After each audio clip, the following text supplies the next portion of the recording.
न किसी प्रकार की निर्बलता अवश्य होती। जैसे कोई बहुत तेजी से दौड़ नहीं पाता तो कोई अधिक भार नहीं उठा पाता, कोई असाध्य रोग से पीड़ित रहता है तो कोई पढ़े हुए पाठों को स्मरण में नहीं रख पाता। ऐसे अनेकों उदाहरण और भी हैं। क्या आप किसी ऐसे व्यक्ति को जानते हैं जिसे सब कुछ प्राप्त हो और हम जीवन की उस एक निर्बलता को जीवन का केंद्र मानकर जीते हैं? इस कारणवश हृदय में दुख और असंतोष रहता है सदा। निर्बलता मनुष्य को जन्म से अथवा संजोग से प्राप्त होती, किंतु उस निर्बलता को मनुष्य का मन अपनी मर्यादा बना लेता है। किंतु कुछ व्यक्ति ऐसे भी होते हैं जो अपने पुरुषार्थ और श्रम से उस निर्बलता को पराजित कर देते हैं। क्या भेद है उनमें और अन्य लोगों में? क्या आपने कभी विचार किया है? सरल सा उत्तर है इसका। जो व्यक्ति निर्बलता से पराजित नहीं होता, जो पुरुषार्थ करने का साहस रखता है हृदय में, वो निर्बलता को पार कर जाता है। अर्थात निर्बलता अवश्य ईश्वर देता है, किंतु मर्यादा मनुष्य का मन ही निर्मित करता है। स्वयं विचार कीजिए।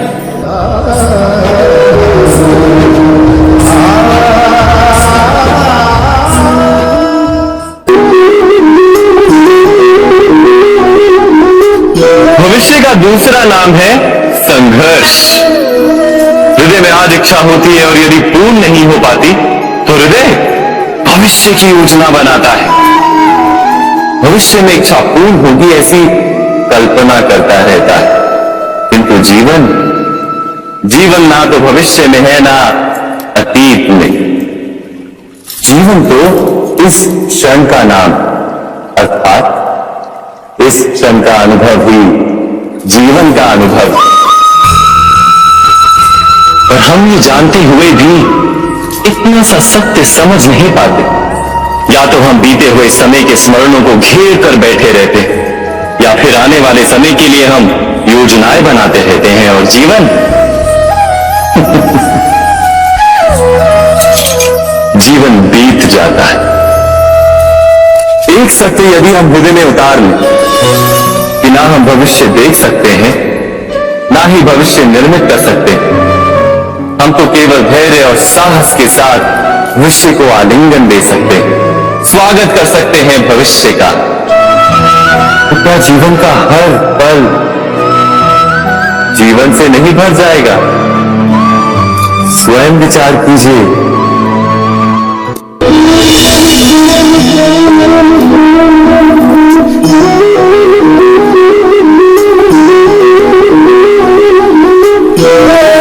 ज्ञान प्राप्ति सदा ही समर्पण से होती है, यह हम सब जानते हैं।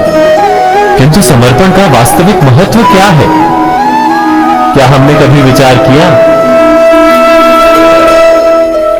मनुष्य का मन सदा ही ज्ञान प्राप्ति में विभिन्न बाधाओं को उत्पन्न करता है। कभी किसी अन्य विद्यार्थी से ईर्ष्या हो जाती है, कभी पढ़ाए हुए पाठों पर संदेह जमता है, और कभी गुरु द्वारा दिया गया दंड मन को अहंकार से भर देता है। नहीं, क्या ऐसा नहीं होता? न जाने कैसे कैसे विचार मन को भटकाते हैं, और मन की इसी अयोग्य स्थिति के कारण हम ज्ञान प्राप्त नहीं कर पाते। मन की योग्य स्थिति केवल समर्पण से निर्मित होती है। समर्पण मनुष्य के अहंकार का नाश करता है, ईर्ष्या, महत्वाकांक्षा आदि भावनाओं को दूर कर हृदय को शांत करता है और मन को एकाग्र करता है। वास्तव में ईश्वर की सृष्टि में ना ज्ञान की मर्यादा है, ना ज्ञानियों की। गुरु दत्तात्रेय ने तो गाय और श्वान से भी ज्ञान प्राप्त कर लिया था। अर्थात विषय ब्रह्म ज्ञान का हो या जीवन के ज्ञान का या गुरुकुल में प्राप्त होने वाले ज्ञान का, उसकी प्राप्ति के लिए गुरु से अधिक महत्व है उस गुरु के प्रति हमारा समर्पण।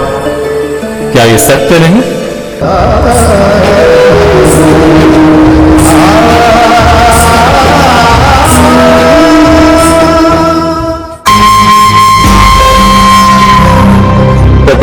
मनुष्य के जीवन में ऐसा क्षण अवश्य आता है जब सारी स्वप्न, सारी आशाएं, सारे दृश्य ध्वस्त हो जाते हैं, जीवन के सारे आयोजन ही बिखर जाते हैं।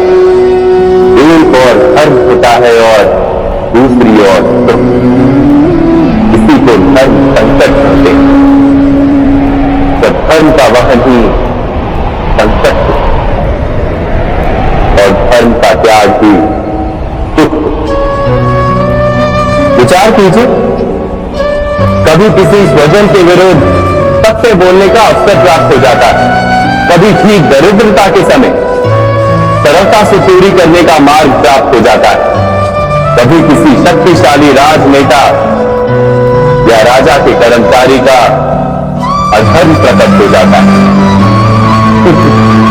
सबके जीवन में ऐसी घटना बनती ही रहती है। अधिकतर लोग ऐसे किसी क्षण को धर्म संकट के रूप में जान ही नहीं पाते। हमें किसी प्रकार के संघर्ष का अनुभव ही नहीं होता। सहजता से सुख की ओर खींचे चले जाते हैं, जैसे मक्खी गुड़ की ओर खींची चली जाती है। वास्तव में धर्म संकट का क्षण ईश्वर के निकट जाने का क्षण होता है। यदि हम संघर्षों से भयभीत ना, सुख की ओर आकर्षित ना, अपने धर्म पर दृढ़ रहे, तो ईश्वर का साक्षात्कार दूर नहीं।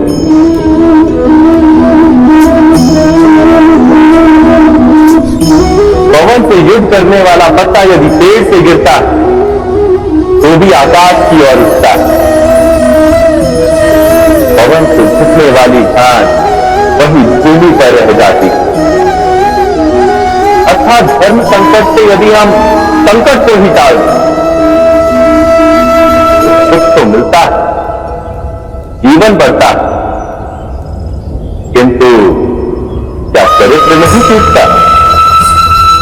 क्या आत्मा दरिद्र नहीं हो जाती? क्या ईश्वर से अंतर नहीं हो जाता? स्वयं विचार कीजिए। दो व्यक्ति जब निकट आते हैं तो एक दूसरे के लिए सीमाएं और मर्यादाएं निर्मित करने का प्रयत्न अवश्य करते हैं। हम यदि सारे संबंधों पर विचार करें तो देखेंगे इन सारे संबंधों का आधार यही सीमाएं हैं जो हम दूसरों के लिए निर्मित करते हैं। और यदि अनजाने में भी कोई अन्य व्यक्ति इन सीमाओं को तोड़ता है तो उसी क्षण हमारा हृदय क्रोध से भर जाता है। इन सीमाओं का वास्तविक रूप क्या है? क्या हमने कभी विचार किया? सीमाओं के द्वारा हम दूसरे व्यक्ति को निर्णय करने की अनुमति नहीं देते, अपना निर्णय उस व्यक्ति पर थोपते, अर्थात किसी की स्वतंत्रता का अस्वीकार करते हैं। और जब स्वतंत्रता का अस्वीकार किया जाता है तो उसका हृदय दुख से भर जाता है। और जब वो सीमाओं को तोड़ता है तो हमारा हृदय क्रोध से भर जाता है। क्या ऐसा नहीं होता?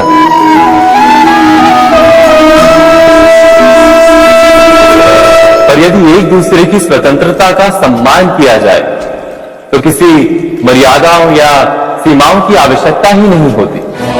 अर्थात जिस प्रकार स्वीकार किसी संबंध का देह है, क्या वैसे ही स्वतंत्रता किसी संबंध की आत्मा नहीं? स्वयं विचार कीजिए। सबके जीवन में ऐसा प्रसंग अवश्य आता है कि सत्य कहने का निश्चय होता है हृदय में, किंतु मुख से सत्य निकल नहीं पाता। कोई भय मन को घेर लेता है। किसी घटना अथवा प्रसंग के बारे में बात करना या फिर स्वयं से कोई भूल हो जाए उसके बारे में कुछ बोलना, क्या ये सत्य है? नहीं, ये तो केवल तथ्य है। अर्थात जैसा हुआ था वैसा केवल बोल देना सामान्य सी बात है। किंतु कभी कभी उस तथ्य को बोलते हुए भी भय लगता है। कदाचित किसी दूसरे की भावनाओं का विचार आता है मन, दूसरे को दुख होगा ये भय भी शब्दों को रोकता है। तो ये सत्य क्या है? क्या हमने कभी विचार किया है? जब भय रहते हुए भी कोई तथ्य बोलता है तो वो सत्य कहलाता है। वास्तव में सत्य कुछ और नहीं, केवल निर्भयता का दूसरा नाम है। और निर्भय होने का कोई समय नहीं होता, क्योंकि निर्भयता आत्मा का स्वभाव है। अर्थात क्या प्रत्येक क्षण सत्य बोलने का क्षण नहीं होता?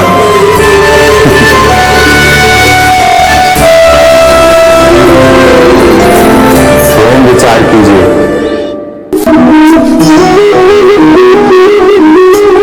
श्रेष्ठता का क्या अर्थ है? श्रेष्ठता का अर्थ है दूसरों से अधिक ज्ञान प्राप्त करना। अर्थात मूल्य इस बात का नहीं कि स्वयं कितना ज्ञान प्राप्त किया, मूल्य इस बात का है कि प्राप्त किया हुआ ज्ञान अन्य लोगों से कितना अधिक है। अर्थात श्रेष्ठता की इच्छा ज्ञान प्राप्ति को भी एक स्पर्धा बना देती है। और स्पर्धा में विजय अंतिम कब होती है?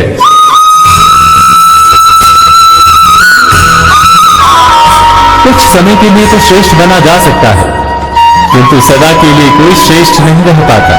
फिर वही असंतोष, पीड़ा और संघर्ष जन्म लेता है। किंतु श्रेष्ठ बनने के बदले यदि उत्तम बनने का प्रयत्न करें तो क्या होगा?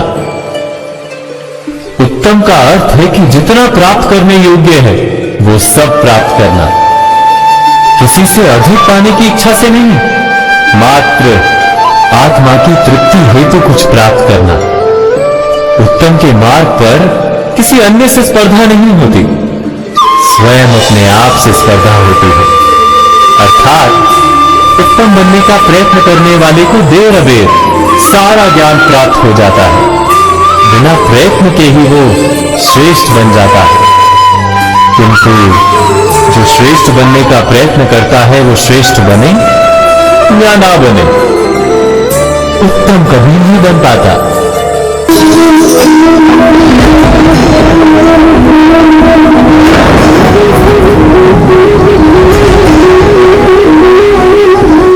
सत्रों और पूर्वाभासों के आधार पर हम भविष्य के सुख दुख की कल्पना करते हैं।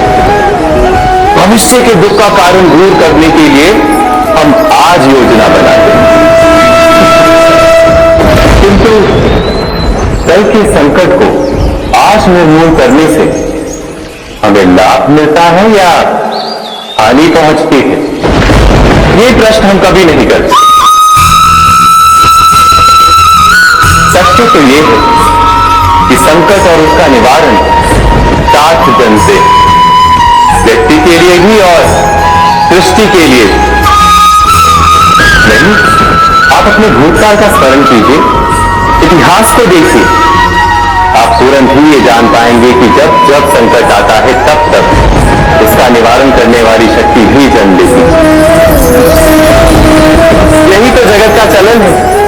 वस्तुतः संकट ही शक्ति के जन्म का कारण है। प्रत्येक व्यक्ति जब संकट से निकलता है तो एक पद आगे बढ़ा होता है, अधिक चमकता है, आत्मविश्वास से अधिक भरा होता है, न केवल अपने लिए अपितु विश्व के लिए भी। क्या ये सत्य नहीं? वास्तव में संकट का जन्म है एक अवसर का जन्म, अपने आप को बदलने का, अपने विचारों को ऊंचाई पर करने का अवसर, अपनी आत्मा को बलवान और ज्ञान मंडित बनाने का अवसर। जो ये कर पाता है उसे कोई संकट नहीं होता, किंतु जो ये नहीं कर पाता वो तो स्वयं एक संकट है विश्व के लिए। विचार कीजिए।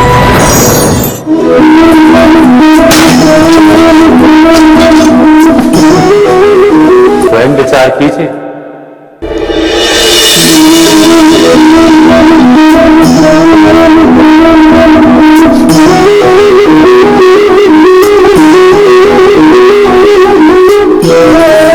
जीवन का क्षण निर्णय का क्षण होता है। प्रत्येक पद पर दूसरे पद के विषय में कोई निर्णय करना ही पड़ता है और निर्णय अपना प्रभाव छोड़ जाता है।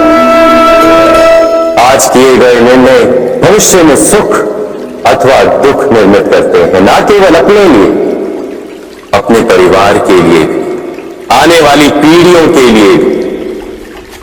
जब कोई दुविधा सामने आती है तो मन व्याकुल हो जाता है, अनिश्चय से भर जाता है। निर्णय का वो क्षण युद्ध बन जाता है और मन बन जाता है युद्ध भूमि। अधिकतर निर्णय हम दुविधा का उपाय करने के लिए नहीं, केवल मन को शांत करने के लिए लेते हैं। पर क्या कोई दौड़ते हुए भोजन कर सकता है? नहीं। तो क्या युद्ध से जूझता हुआ मन कोई योग्य निर्णय ले पाएगा? वास्तव में शांत मन से जब कोई निर्णय करता है तो अपने लिए सुखद भविष्य बनाता है, किंतु अपने मन को शांत करने के लिए जब कोई निर्णय करता है तो वो व्यक्ति भविष्य में अपने लिए कांटों भरा वृक्ष लगाता है। स्वयं विचार कीजिएगा।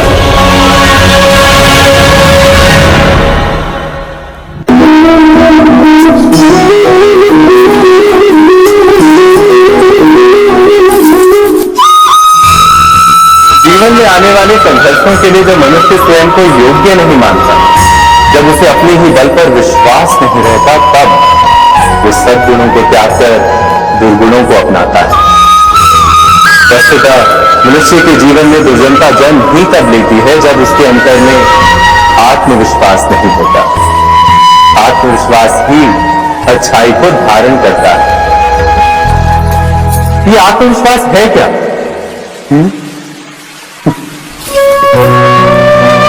जब मनुष्य ये मानता है कि जीवन का संघर्ष उसे दुर्बल बनाता है, तो उसे अपने ऊपर विश्वास नहीं रहता। वो संघर्ष के पार जाने के बदले संघर्ष से छूटने के उपाय ढूंढने लगता है। किंतु जब वो ये समझता है कि ये संघर्ष उसे अधिक शक्तिशाली बनाते, ठीक जैसे व्यायाम करने से देह की शक्ति बढ़ती, तो प्रत्येक संघर्ष के साथ उसका उत्साह बढ़ता है। अर्थात आत्मविश्वास और कुछ भी नहीं, मन की स्थिति, जीवन को देखने का दृष्टिकोण मात्र है। और जीवन का दृष्टिकोण तो मनुष्य के अपने वश में होता है। स्वयं विचार कीजिए।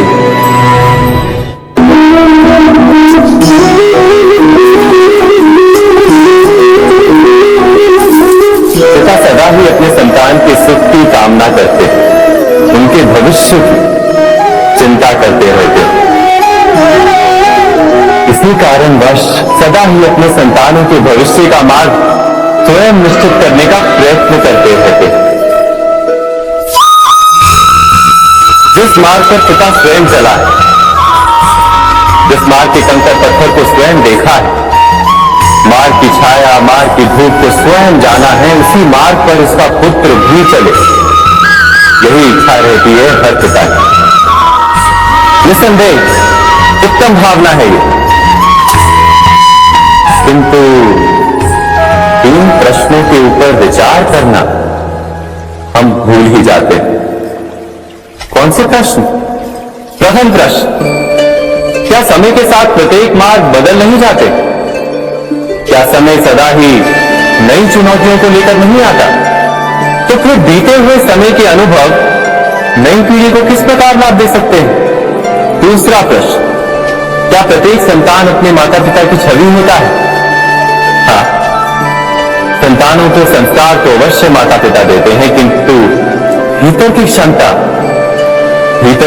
तो ईश्वर देते हैं। तो जिस मार्ग पर पिता को सफलता मिली है, विश्वास है कि उसी मार्ग पर उसकी संतानों को भी सफलता और सुख प्राप्त होगा। तीसरा प्रश्न, क्या जीवन के संघर्ष और चुनौतियां लाभकारी नहीं होती? क्या प्रत्येक नया प्रश्न एक नए उत्तर का द्वार नहीं खोलता? तो फिर संतानों को नए नए प्रश्नों, संघर्षों और चुनौतियों से दूर रखना, ये उनके लिए लाभ करना कहलाएगा या हानि पहुंचाना? अर्थात जिस प्रकार संतान के भविष्य का निर्माण करने के बदले उसके चरित्र का निर्माण करना श्रेष्ठ है, वैसे ही संतानों के जीवन का मार्ग निश्चित करने के बदले उन्हें नए संघर्षों के साथ जूझने के लिए मनोबल व ज्ञान देना अधिक लाभदायक नहीं होगा? स्वयं विचार कीजिए। मनुष्य की सबसे बड़ी दुर्बलता क्या होती है? सोचिए। धन, प्रेम, अहंकार। मनुष्य की सबसे बड़ी दुर्बलता होती है उसके रहस्य। चाहे आप कितने भी शक्तिशाली क्यों ना हो, कितने भी प्रबल क्यों ना हो, परंतु उसके रहस्य उसके नाश की चाबी होती है। इसलिए यदि प्रबल रहना है, शक्तिशाली रहना है, समर्थ रहना है, तो अपने रहस्य को किसी को भी ना बताएं, ना मित्र को और ना ही शत्रु को, क्योंकि समय पड़ने पर कब कौन शत्रु हो जाए ऐसा कहना संभव नहीं। विभीषण को रावण के अमृत कुंड का ज्ञात था, इसीलिए प्रभु श्री राम रावण का वध करने में सफल हो सके। इसलिए उचित यही है कि आप अपने रहस्य को स्वयं तक ही सीमित रखें। मनुष्य जीवन की परीक्षा में सफल होने के लिए क्या नहीं करता? वो परिश्रम करता है, दौड़ भाग करता है, और ये सब करने के पश्चात भी जब उसका काम नहीं बनता तो वो नकल करता है ना? तनिक लौटिए अपने बचपन में, स्मरण कीजिए अपने बचपन की स्मृतियों का। क्या स्मरण हुआ? विद्यालय में जब आप परीक्षा देने जाते थे तो क्या होता था? आप ना सही परंतु कोई ना कोई सफलता पाने के लिए नकल करता ही था और उत्तीर्ण भी हो जाता था, है ना? परंतु जीवन की परीक्षा ऐसी नहीं होती। नकल करने वाला सफल नहीं होता। कारण विद्यालय में सबके प्रश्न पत्र एक होते, परंतु जीवन के प्रश्न पत्र और उनकी कठिनाई सबके लिए भिन्न होती, तो निश्चित रूप से उनके उत्तर भी भिन्न होंगे ना। इसलिए यदि आपको जीवन में सफलता पानी है तो नकल ना कीजिए, स्वयं के प्रश्नों का उत्तर स्वयं ढूंढिए और सफलता आपकी ही होगी। मनुष्य का जीवन हार और जीत, विजय और पराजय, सफलता और असफलता के मध्य झूलता रहता है। आपके साथ भी ऐसा होता होगा, है ना? जब आप सफल होते हैं, किसी चुनौती पर विजय पाते हैं, तो मन प्रसन्नता से आनंद के उपवन में झूमने लगता है, और जब आप असफल होते हैं तब मन दुख और पीड़ा के सागर में डूबने लगता है। परंतु वास्तव में सफलता और असफलता है क्या? तनिक ध्यान से सोचिए। ये केवल हमारी मनोस्थिति मात्र है। हमारी पराजय तब नहीं होती जब हमारा शत्रु विजय प्राप्त करे। हमारी पराजय तब होती है जब हम पराजय स्वीकार करें। हम असफल तब नहीं होते जब हम लक्ष्य न पा सकें। हम असफल तब होते हैं जब हम प्रयास करना बंद कर दें। इसलिए प्रयास करते रहें और हार ना माने, क्योंकि जिस दिन आप हार स्वीकारना बंद कर देंगे, जीत आपके चरणों में होगी। सबने बरगद के वृक्ष को तो देखा ही होगा। क्या आपको ज्ञात है बरगद के वृक्ष के बीज का आकार राई से भी छोटा होता है, परंतु बरगद का वृक्ष संसार के महाकाय वृक्षों में जाना जाता है। जब उसका जन्म होता है तब उसमें वो जटाएं, वो शाखाएं नहीं होती, परंतु जैसे जैसे उसका विस्तार होता है, जैसे जैसे वो अधिक शाखाओं का भार उठाता है, अधिक पत्तियों का सृजन करता है, वैसे वैसे उसकी शाखाएं जटाएं बनकर जड़ तक पहुंचती है और उस वृक्ष को सहारा देती है। ये जीवन का बहुत महत्वपूर्ण पथ है। बिना लोभ लालच शुभ कार्य करें, अन्य लोगों की सहायता करें। धीरे धीरे आपने जिनकी सहायता की वो आपके सहायक बनते जाएं, आपकी जड़ों को और बलशाली बनाएंगे, आयु मान और आकार बढ़ाएंगे। सहजीवन, सहायता और निष्काम कर्म आपको मृत्यु के पश्चात भी मरने नहीं देगा, आपको अमर रखेगा। हमारा शरीर प्रकृति का एक महान आविष्कार है। इससे जटिल संरचना संसार में और कोई नहीं। हमारा शरीर जितना जटिल है, यदि इसे ठीक से जाना जाए तो इससे अधिक सरल ज्ञान देने वाला और कोई नहीं। हमारे शरीर में पंच इंद्रियां होती हैं जो हमें भाव, गुण और वस्तुओं का बोध कराती हैं। हमारे पास आंखें, नाक, स्पर्श के लिए त्वचा है, कान है और जीभा है। सबका भिन्न भिन्न कार्य है। आंखों से देखना, कानों से सुनना, नथनों से श्वास लेना, त्वचा से स्पर्श करना और जीभा से स्वाद लेना। परंतु क्या आपने कभी सोचा कि प्रकृति ने हमें दो आंखें दी, दो नथने दी, दो कान दी, स्पर्श के लिए ये पूरा शरीर दी, परंतु जीभा केवल एक दी? ऐसा क्यों? क्योंकि प्रकृति चाहती है कि हम देखें अधिक, सुने अधिक और ज्ञान अधिक अर्जित करें, बोले कम। क्योंकि अधिक वाचाल नाश को निमंत्रण देता है। स्मरण रखिएगा।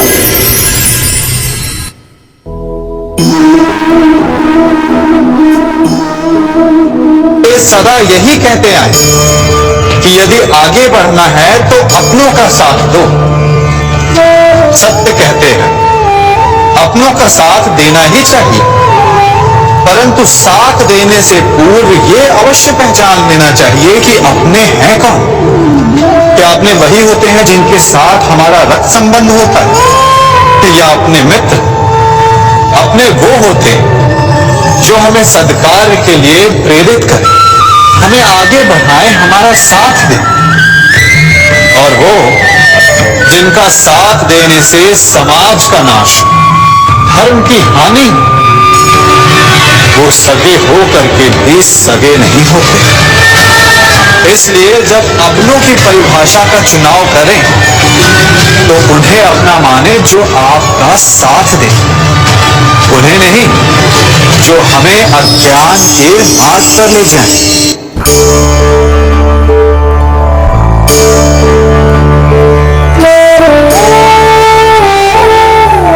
आप जिनसे प्रेम करते हैं, सदा उनके समीप रहना चाहते हैं, नहीं चाहते कि कभी अपनों से दूर होना पड़े, बिछड़ना पड़े। परंतु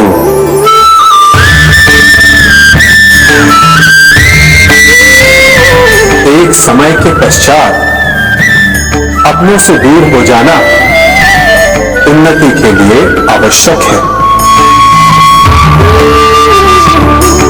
आप माता पिता हैं। यदि आप अपनी संतान के जीवन के हर पथ पर उनका मार्गदर्शन करते रहेंगे तो आपकी संतान स्वयं मार्ग चुनना कैसे सीखेगी? मार्ग के कांटों से स्वयं को बचाना कैसे सीखेगी?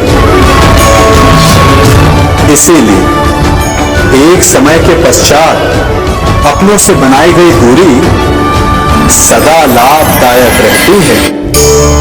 आज मैं आप सबको एक कथा सुनाता हूं। एक दिन प्रातः एक व्यापारी अपने घर से निकला। घर से निकलते ही एक बिल्ली ने उस व्यापारी का मार्ग काट दिया। व्यापारी घबरा गया। वो फिर फिर से घर लौट गया और शुभ घड़ी की प्रतीक्षा करने लगा। और जब वो पुनः अपने घर से निकला तब वो वाहन जा चुका था जिससे राजा तक पहुंचकर उसे भेंट देनी थी।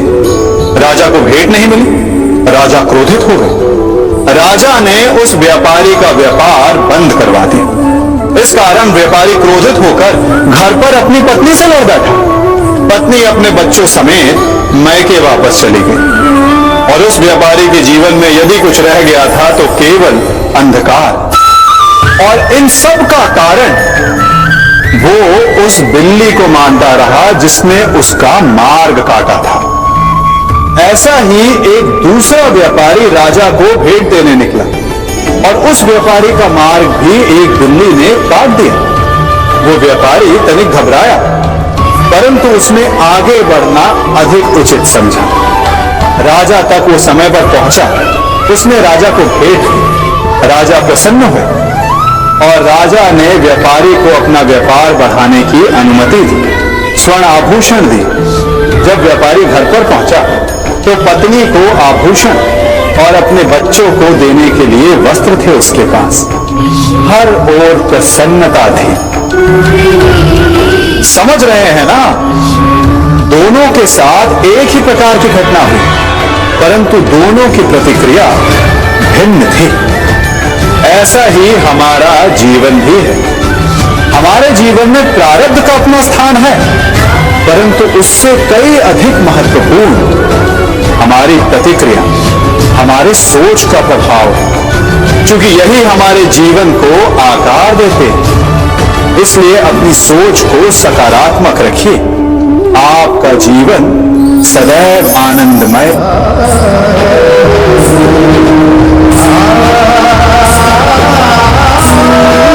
हम सभी अपने जीवन में कोई ना कोई कार्य करते हैं। कार्य करते हैं तो थकान की अनुभूति होती है और यदि थकान ना उतरे तो कार्य करने का मन नहीं करता। हम आशा करते हैं कि कदाचित एक दिन में 24 के स्थान पर 26 घंटे होते तो आराम करने के लिए हमें और अधिक समय मिल जाता। हमें ऐसा अनुभव होता है कि हम बहुत अधिक कार्य कर रहे हैं, है ना? परंतु क्या आपने कभी सोचा कि जो लोग संसार में सफल हैं, उनके पास भी सफल होने के लिए दिन में केवल 24 घंटे थे, तो फिर वो सफल क्यों? इसका एक छोटा सा रहस्य है। वो कार्य चुनते हैं जो उन्हें प्रिय है, जिसे करने में उन्हें आनंद आता है। उन्हें लगता ही नहीं कि वो कार्य कर रहे हैं, उन्हें लगता है कि वो प्रतिपल आनंद मना रहे हैं। और जब आप आनंद मनाते हैं तो थकान कैसी? इसलिए यदि आप जीवन में कोई भी कार्य करें तो वो आपके मन को भाना चाहिए, या जो कार्य आप कर रहे हैं उसे अपने मन को भा देने दो। सफलता आपको मिलेगी। कभी सोचा है हमारा जीवन भी उस रेत की घड़ी की भांति है जो रेत नीचे गिर चुकी है? वो हमारा अतीत है। जो अब भी ऊपर है वो हमारा आने वाला भविष्य है। और वर्तमान ये संकुचित स्थल है जहां से धीरे धीरे करके रेत गिर रही है। अर्थात हमारे पास जीने के लिए यही एक क्षण है। उसका उपयोग कैसे करना है ये हम पर निर्भर करता है। जो बीत गया उसका दुख मनाना है, या जो भविष्य में होने वाला है उसकी प्रतीक्षा में क्रोध करना है। सब कुछ करने के लिए यही एक क्षण है। प्रसन्न रहना है तो उसके लिए भी यही एक पल है। प्रतीक्षा करते रहोगे तो ये पल भी भूतकाल में बदल जाएगा। इसलिए आनंद के लिए, परोपकार के लिए प्रतीक्षा ना कीजिए। आपके पास जो पल है उनका भरपूर सदुपयोग कीजिए, क्योंकि इस घड़ी को पलटकर आप फिर से समय अवश्य गिन सकते हैं, परंतु अपना बीता हुआ समय आप वापस नहीं लौटा पाए। मनुष्य भी बड़ा विचित्र प्राणी है। अपनों से नीचे के स्तर के लोगों को वो हे दृष्टि से देखता है, उनका उपहास उड़ाता है, उनसे बार बार कहता है कि तुम्हारा कुछ नहीं हो सकता, तुम भविष्य में कुछ नहीं कर पाओगे। जब मनुष्य के पास धन, संपत्ति, मान होता है तो वो दूसरों का आदर नहीं करता, परंतु वो एक बात भूल जाता है कि उससे भी अधिक शक्तिशाली कोई अस्तित्व में है, और वो है समय।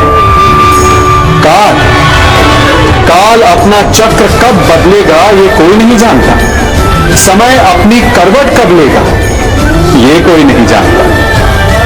कोयला भी समय के साथ साथ हीरे में परिवर्तित हो जाता है। इसलिए जीवन में कभी भी किसी का भी उपहास नहीं उड़ाना चाहिए।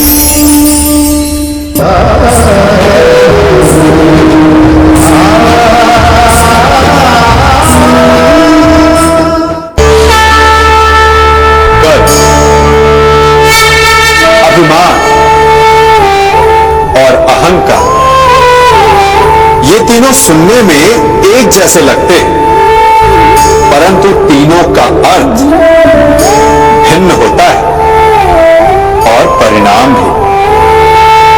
तीनों का आरंभ प्रेम से होता है, स्वयं से प्रेम। परिश्रम हमारे मन में गर्व को जन्म देता है और सफलता अभिमान जगाती है। यहां तक ठीक है, परंतु जब ये भावना अहंकार बन जाती है तब वो समस्या बन जाती है, क्योंकि सबसे बुरा अंत अहंकारी का ही होता है। परंतु मनुष्य के लिए पहेली यही है कि पहचाना कैसे जाए कि अहंकार जग गया और उसका दमन आवश्यक है। इसका उत्तर मैं नहीं, आपका मन देगा। जब तक आप स्वयं से प्रसन्न हैं, जब तक आप सबसे ऊंचा उठने का प्रयास कर रहे हैं, तब तक ठीक है। परंतु जब आपके मन में दूसरों को नीचा समझने का भाव आ जाए तो सावधान हो जाइए, क्योंकि यही अहंकार है जो वास्तव में आपको हीन कर रहा है।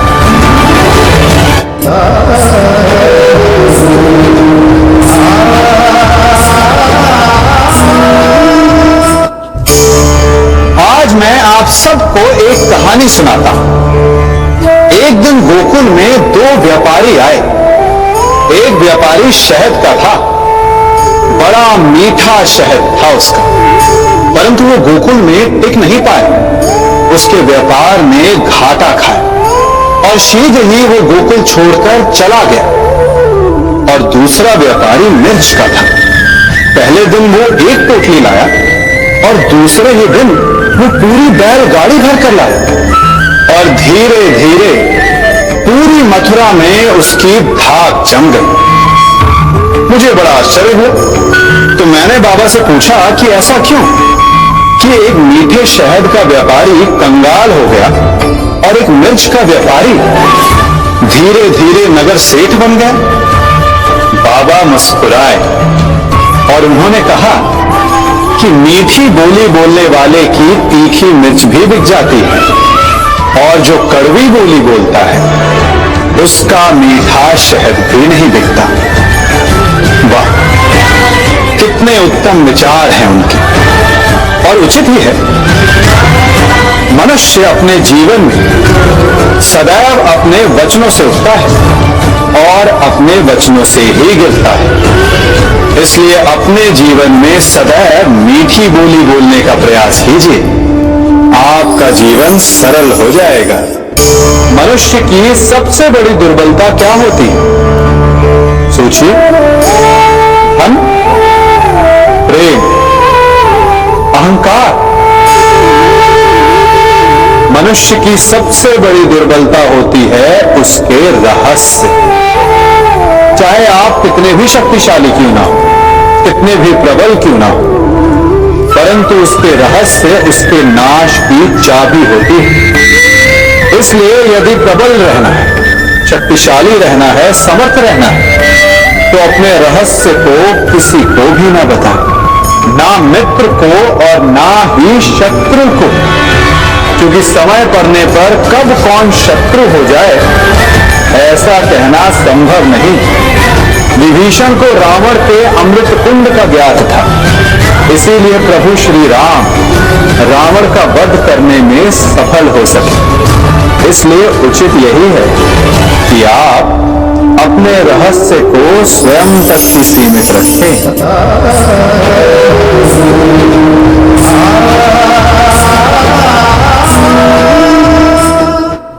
युवा अवस्था भी हमारे जीवन का कितना सुंदर काल होता है ना। बाहों में बल, मन में कुछ बड़ा कर जाने की चाह, आंखों में भविष्य के सुंदर और कोमल सपने। और इसी अवस्था में मनुष्य के भीतर पनपता है प्रेम।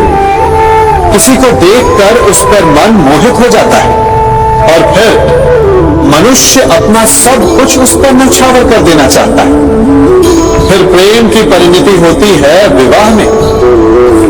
क्यों? सबको अपने खट्टे मीठे संस्मरण स्मरण हुआ है ना। परंतु यहीं से अधिकतर माता पिता और संतान के मध्य विचारों का विरोध प्रारंभ हो जाता है। संतान को लगता है कि उसका चुना जीवन साथी ही उसके लिए उपयुक्त है, और माता पिता को लगता है कि संतान अनजाने में भूल कर रही है। संतान का तर्क होता है कि उसे विवाह किससे करना है, ये उसका अधिकार है, और माता पिता का तर्क ये होता है कि अब भी जीवन साथी चुनने की समझ संतान में है ही नहीं। तो इस अवरोध को काटा कैसे जाए, उचित निर्णय कैसे लिया जाए? इसका एक ही मार्ग है, अपने उत्तरदायित्व का भान और अपनों से बड़ों के मापदंडों का भान। विवाह करने से पूर्व ये जान लेना आवश्यक है कि विवाह केवल अपने प्रेम को पाने का मार्ग नहीं है, अपितु विवाह से जीवन का एक नया द्वार भी खुलता है, और हर नए जीवन के साथ नए उत्तरदायित्व भी होते हैं। और यदि इन उत्तरदायित्वों को समझकर निर्णय लिया जाए तो विश्वास कीजिए आपका दाम्पत्य जीवन आनंद से भरा रहेगा, और आपको कभी यह पछतावा नहीं होगा कि आपने कोई अनुचित निर्णय लिया। सागर का जल वाष्प बनकर उड़ता है, तब वो हमें दिखाई नहीं देता। मेघ उस जल को अपने भीतर छिपा लेते हैं, लंबी यात्रा करते हैं, प्रयास करते हैं कि वो जल सदा उनके भीतर छिपा रहे। परंतु जब वायु का वेग उन्हें उड़ाकर किसी पर्वत से ले जाकर के टकरा देता है, तब उन मेघों को बरसना ही पड़ता है, क्योंकि यही नियति है, यही प्रकृति है। क्योंकि जल को सागर में जाकर मिलना ही है। ठीक ऐसा ही हमारे साथ भी होता है। हम सत्य अपने मन के मेघों में चाहे जितना छिपाने का प्रयास कर लें, परंतु समय की आंधी उसे वास्तविकता के पर्वत से ले जाकर के टकराकर हमारे समक्ष ले ही आती है। जिस भय के कारण आप सत्य को सामने नहीं लेकर आना चाहते, एक दिन वही भय हमारे समक्ष आकर खड़ा हो जाता है, और फिर हम लाचार हो जाते हैं, क्योंकि हमने उस भय का सामना करने की तैयारी नहीं की होती। इसलिए सत्य से भागे नहीं, उसे छिपाए भी नहीं, उसे स्वीकार करें। भविष्य की बड़ी विपत्ति से बच जाएंगे।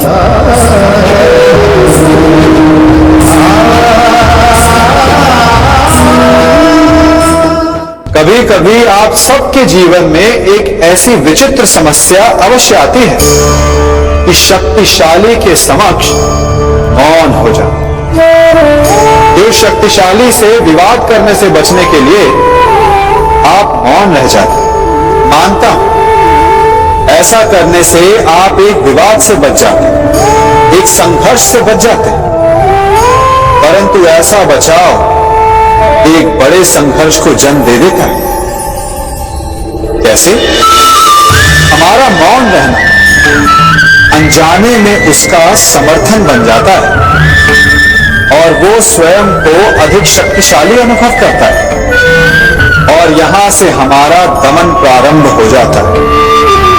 एक के बाद एक हम अन्याय अनचाहे रूप से सम्मिलित होते चले जाते हैं। तो इसका तोड़ क्या है? ये समझने के लिए ये जानना आवश्यक है कि ऐसी कौन सी बात है जो आपको विरोध करने से रोकती है। ये सामने वाले की शक्ति नहीं जो आपको रोकती है, यह आपके भीतर छिपा भय है जो आपको रोकता है।